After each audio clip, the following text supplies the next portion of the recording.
Good afternoon, everybody. This is Lincoln Kenobi here, and today we got some articles there that came out, and this is from yesterday. This new one I've never heard of. Soulash 2 developer refuses to cater to LGBTQ plus.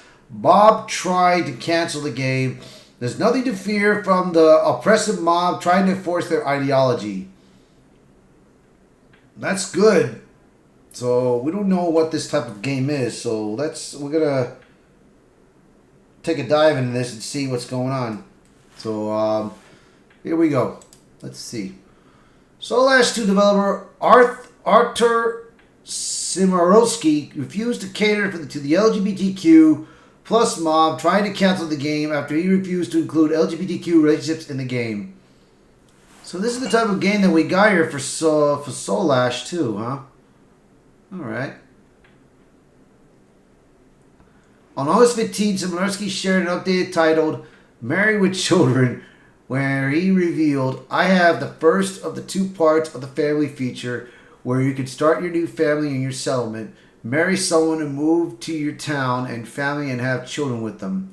He continued, by having your own family, you can also start working at your building as another way to generate wealth, train your potential, or just progress the world by a couple of years while ensuring your legacy lies on after your inevitable doom. In the discussion of the update, Steam user 2023 Sabaru Empresa questioned, Hey Arthur, thank you for your hard work. I'm a queer fan of your game and wanted to ask if same-sex relationships would be possible in future updates. I don't know other devs like the other ones who made Medieval Dynasty said they considered it too late to put it into game. I just wanted to see if it was something on your radar or if it would be safe for you to implement in the future. The user concluded, thank you for your time and dedication to this game and this community. Oh my god. So nobody responded, the main purpose of the family system is to create a legacy through children. And given our limited ways to interact with NPCs, I don't think there's a good way to represent relationships, so I don't plan to expand that right now. More extended interactions were something that some players wished was a bigger focus on the game, but unfortunately it would take a long time and probably the removal of the conversation and dialogue system to turn Soulash 2 into a Sims, as well as the other games. I'm already trying to mix, he noted. Similarly concluded, we're going to have to see if I ever get excited about it, but right now I'm too pumped to go to war to delay it any further. Beginning of August 22nd, a number of LGBT activists began posting negative reviews of the game, given Simarowski indicated he would not be including disordered LGBTQ plus relationship in the game. The reviews began when 2023 Sabura Impress wrote, developer banned me from the Soulash 2 community for asking him to implement same-sex marriage in the same way he implemented heterosexual relationships. This user then claimed he enabled his community to harass me with homophobic rhetoric, which they still do this very day. Cannot recommend supporting this game with a clear stance by the dev and his community against the LGBTQ plus player base. I'm disappointed in the route the developer is currently taking, trying to spin the narrative off an organized gay review bomb when they and the reality is he destroyed his current community for money and replaced them with people with hate in their hearts, without a second thought to the people he might hurt in doing so. Do better, Arthur. Sabur Impress concluded.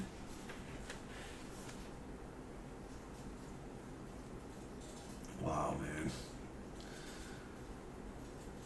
Salty Snow wrote, I had high hopes for the further development of this game as it appears to have great potential.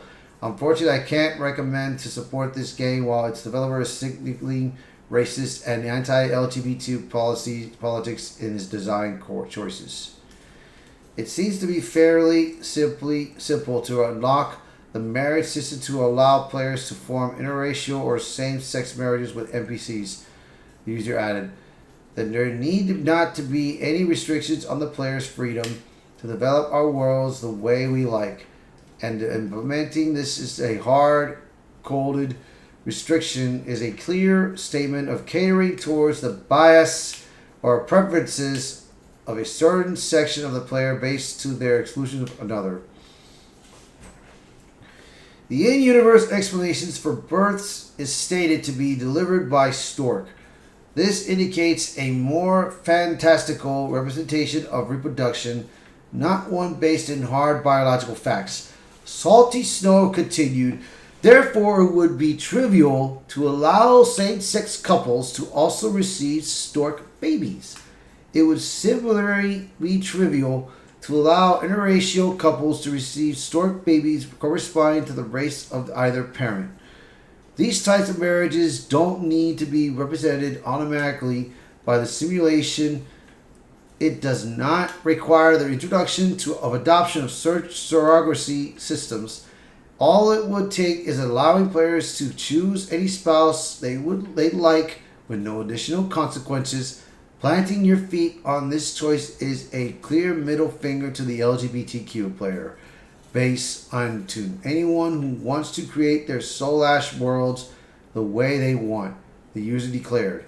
The user then claimed, update, I have reached out to Arthur to try and reach an understanding, and this prompted him to go on an unhinged nationalists rant on Twitter against the degenerate race mixtures and queers. So at least now we know for sure.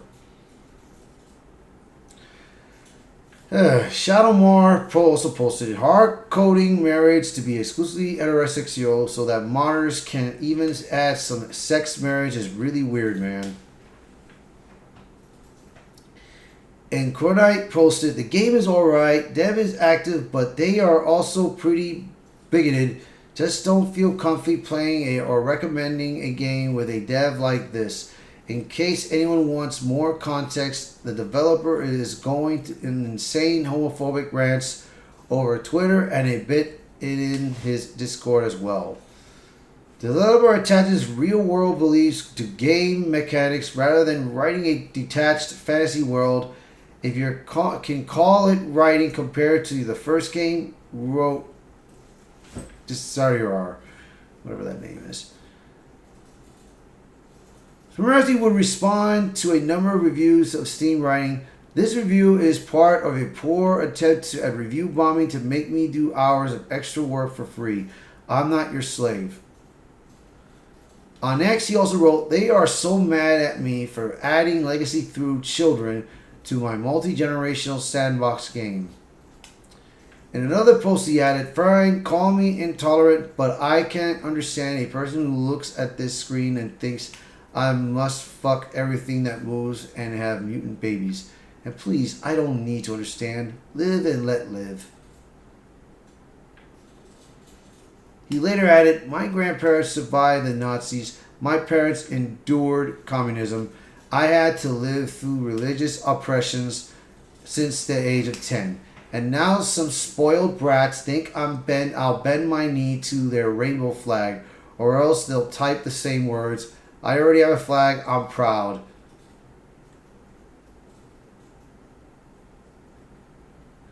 On August 25th, after the game received 28 negative reviews and 6 positive reviews according to the SteamDB, somebody posted, just woke up, the lighting didn't hit me, I don't feel canceled at all. After all, it looks like there was nothing to fear from the oppressive mob.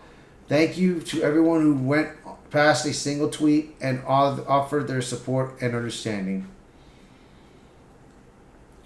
In a follow-up, he shared the initial response he made above the road. He wrote, this is my response a week ago.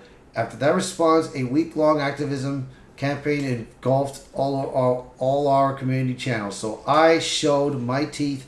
The oppressive people left, and now we can continue to have fun in peace. In another post he addressed and the negative review claiming he hard-coded a way to not have gay marriage in the game. I've heard people falsely claim I intentionally hard-coded a way not to have gay marriage in mods. I want to clarify that Soulash 2 is on a custom engine, and modding is only configuration based. This means there's no way to develop new mechanics or change the simulation through mods. But we have friendly in-game editors that can help add custom content from players who don't code. Similarly explained. After former World of Warcraft team lead Mark Kern, aka Grub, shared what was happening with Soulash 2, numerous gamers started playing the game and leaving positive reviews on the game. Similansky declared, "The cavalry has arrived. I will keep that review bomb as a badge of honor, hoping it will encourage more developers to resist mob pressure and focus on developing the best games they can according to their design goals." He concluded, "Thank you for your support." Yeah, man. I mean, this is good, man. Yeah, it's just a lot of responses there. There's more to this and everything, but let me tell you, man. I mean, this is what we're talking about, man.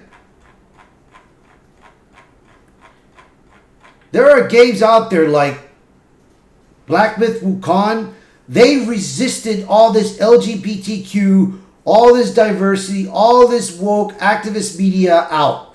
They got that out of there, bro. They don't want nothing to do with it. Now this game has got nothing to do with it, bro. This is awesome, and I'm happy for this guy. I'm happy that these people have resisted against them, bro. And they fought their way to get a victory. So, Grums, thanks for the job that you did to help these people, man. That was great, bro. Very good. So, that's going to be it for the article. You guys let me know what you guys think, bro. If you like this video, hit the like button. Share this video. Post a comment below. Let me know what your thoughts about this. And if you're new to the channel, please hit that subscribe button for me. Alright, guys. Catch you later. Bye.